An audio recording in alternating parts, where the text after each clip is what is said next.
ओम श्री गणेशाय नमः। जय श्री राधे कृष्ण। आप सभी का आपके अपने YouTube channel VK Mishra present में बहुत बहुत स्वागत है। आइए आज आप सब सुनेंगे मार्गशीर्ष मास महात्म्य कथा में छठे अध्याय की कथा। अब तक आपने पिछले अध्यायों का कथा श्रवण नहीं किया हो तो चैनल पे वीडियो अपलोड है, आप वहां से कथा को श्रवण कर सकते हैं। इसी प्रकार से कथा को सुनने के लिए, व्रत पूजा आदि के बारे में जानकारियां की प्राप्ति के लिए चैनल पे अगर आप नए हैं तो चैनल को लाल बटन दबा करके सब्सक्राइब करें, साथ में बेल आइकन घंटी को दबाएं ताकि वीडियो का नोटिफिकेशन आपको समय से मिलता रहे। कमेंट में ओम नमो भगवते वासुदेवाय जरूर लिखें। तो आइए सुनते हैं मार्गशीर्ष मास महात्म्य कथा में छठे अध्याय की कथा। तो बोलिए प्रेम से भगवान विष्णु की जय, माता लक्ष्मी की जय, भगवान श्री कृष्ण की जय, सर्व देवी देवता की जय। ब्रह्मा जी भगवान विष्णु से बोले कि हे अच्युत, घंटा नाद और चंदन का महात्म्य तथा जो फल होता है, हे स्वामी वह आप कृपा करके बतलाइए। श्री भगवान विष्णु बोले कि हे ब्रह्मा जी, हे देवेश, जो स्नान और पूजन कर्म के समय मेरे सामने घंटा नाद को करता है, उसके पुण्य फल को आप सुनिए। वह पुरुष हजारों कोटि वर्ष पर्यंत और असंख्य कोटि वर्ष पर्यंत अप्सरा गण से सेवित होकर मेरे लोक में वास करता है, क्योंकि घंटा समस्त वाद्यमयी और समस्त देवतामयी है। अर्थात घंटा में समस्त वाद्य और देवता कहे गए हैं, इसलिए सब प्रकार से घंटा नाद करावे।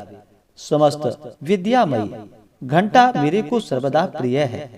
इसके वादन से शतकोटि यज्ञ के पुण्य को पाता है।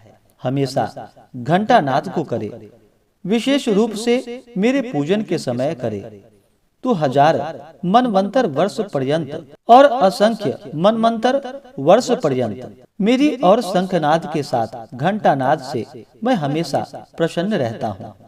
मृदंग और शंखनाद के साथ समस्त वाद्यों से प्रणव ओमकार ध्वनि को करता हुआ मेरा पूजन करता है। तो हे देवेश, इस प्रकार का पूजन मनुष्यों को निरंतर मोक्ष को देने वाला होता है। जिस स्थान पर मेरे सामने नाद से युक्त, जहाँ वैष्णव से पूजित होकर घंटा स्थित रहता है, वहाँ पर मैं निवास करता हूँ। जो मेरे सामने गरुड़ के चिन्ह से युक्त अथवा सुदर्शन चक्र के चिन्ह से युक्त घंटा को स्थापित करता है, उसके पाप को मैं हर लेता हूँ। जो मेरे पूजन के समय घंटा नाद को करता है, उसके 100 जन्म के संचित पाप भी नष्ट हो जाते हैं। मेरे शयन के समय व पूजन के समय भक्ति भाव से घंटा नाद को करे तो कोटि कोटि गुना अधिक फल होता है। जो गरुड़ के ऊपर स्थित शंख, चक्र, गदा, पद्म से युक्त तथा लक्ष्मी युक्त मुझ देवेश की पूजा करते हैं, वे लोग तीर्थ, देवता दर्शन, यज्ञ, व्रत, दान और उपवास व तीर्थ आदि करने का फल केवल पूजन करने से ही सब कुछ मिल जाता है। जो लोग कलयुग में गरुड़ के ऊपर मेरी नारायण की मूर्ति स्थापित करेंगे, वे लोग कोटि कल्प वर्ष पर्यंत वास के लिए मेरे परम पद को जाएंगे। जो मेरे निवास में गरुड़ से युक्त घंटा को स्थापित करेंगे, वहाँ पर सहस्त्र कोटि तीर्थ और देवता वास करेंगे। जो एकादशी को तथा रात्रि में मेरी वासना से युक्त होकर गरुड़ के ऊपर स्थित मेरी पूजा करते हैं, वह धन्य है। और गान तथा नृत्य करता है तो नरक से पितरों को तार देता है। हे सूत, तुम सुनो, मैं फिर घंटा का महात्म्य को कहूँगा। जो घंटा मेरे सामने मेरे नाम से अंकित और वैष्णवों से पूजित होकर जहाँ रहता है, वहाँ पर मैं निवास करता हूँ। जो गरुड़ से युक्त घंटा को मेरे स्नान, पूजन, चंदन, विलेपन, धूप और दीप के समय बजाता है, हे वत्स, वह प्रतिदिन मेरे सामने घंटा नाद से स्नान, पूजन, चंदन, विलेपन, धूप और दीप करता है। उस भक्त के 10,000 यज्ञ, अयूत गोदान और शत यानी कि असंख्य चांद्रायन व्रत के फल का भागी होता है। घंटानाद के साथ विधि रहित की हुई पूजा मनुष्यों की सफल होती है और मैं प्रसन्न होकर अपना पद देता हूँ। गरुड़ से चिन्हित तथा चक्र से चिन्हित घंटा कोटि जन्म के भय को नाश करती है। हे देवेश, गरुड़ के चिन्ह से चिन्हित घंटा को मैं प्रतिदिन प्रेम से देखकर प्रीति करता हूँ।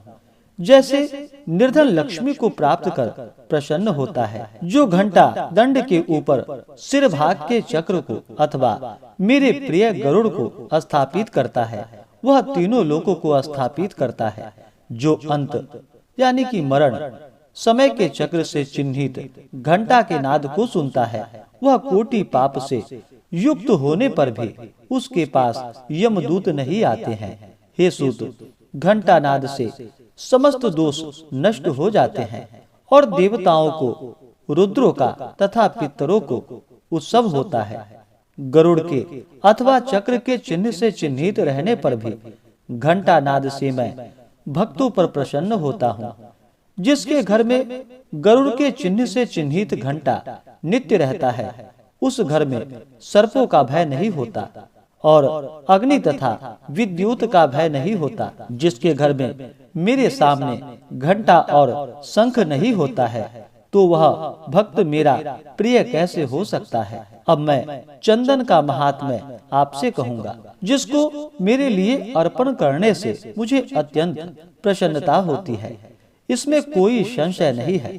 पुष्प, कपूर, अगर, कस्तूरी, जायफल से युक्त चंदन अथवा मुझको अत्यंत सुखदायी तुलसी काष्ठ के चंदन को मेरे लिए नित्य देता है। वह मनुष्यों में श्रेष्ठ कलयुग में भक्ति से महाविष्णु को तुलसी काष्ठ के चंदन को देकर अनंत युग पर्यंत स्वर्ग में जाकर वास करता है। जो तुलसी काष्ठ के चंदन को मेरे लिए देता है और मालती पुष्प से मेरा पूजन करता है, वह दोबारा माता के स्तन का दूध पीने वाला नहीं होता, अर्थात पुनः जन्म का भागी नहीं होता है।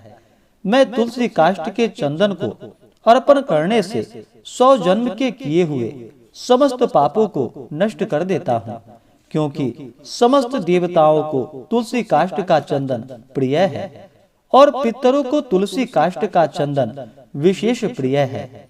जैसे मुझे सदा प्रिय है, तभी तक श्रीखंड चंदन श्रेष्ठ है और तभी तक काला अगुरु श्रेष्ठ है। जब तक पुण्य तुलसी काष्ठ का चंदन मेरे लिए पूजा में अर्पित देखने में नहीं आता, तभी तक कस्तूरी का सुगंध है और तभी तक कपूर की सुगंध है। जो लोग कलयुग में और मार्गशीर्ष मास में मेरे लिए तुलसी काष्ठ का चंदन देते हैं, वे लोग कृतार्थ हो जाते हैं। इसमें कोई संशय नहीं है। जो भगवत होकर कलयुग में मार्गशीर्ष मास के आने पर तुलसी काष्ठ के चंदन को नहीं देता है, वह मनुष्य भक्त नहीं है। जो मार्गशीर्ष मास में कुमकुम, अगर, श्रीखंड चंदन से मेरे शरीर में लेपन करता है, वह कोटि कल्प वर्ष पर्यंत स्वर्ग में जाकर वास करता है। जो कपूर, अगर को मिलाकर चंदन से और विशेष रूप से मुझको सदा प्रिय कस्तूरी से मेरा लेपन करता है और जो मार्गशीर्ष मास में शंख में चंदन को रखकर उस शंख के चंदन से मेरा लेपन करता है, तो मैं 100 वर्ष के लिए प्रीति करता हूँ।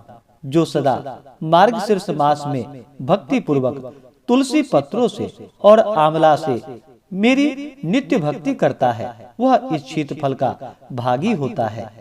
इस प्रकार से श्री स्कंद महापुराणे एकाशीतिहास्याम संहितायाम द्वितीय वैष्णव खंडे ब्रह्मा विष्णु संवादे मार्गशीर्ष महात्म्य 6ठे अध्याय की कथा पूर्ण हुई।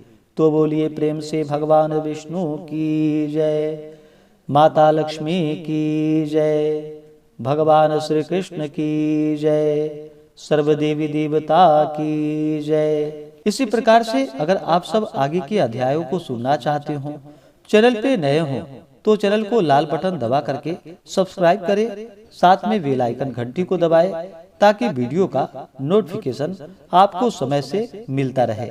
वीडियो को लाइक करें, शेयर करें। सुखी रहे और स्वस्थ रहे। जय श्री राधे कृष्ण। धन्यवाद। आप सभी भक्तों पर भगवान विष्णु का कृपा सदैव बना रहे।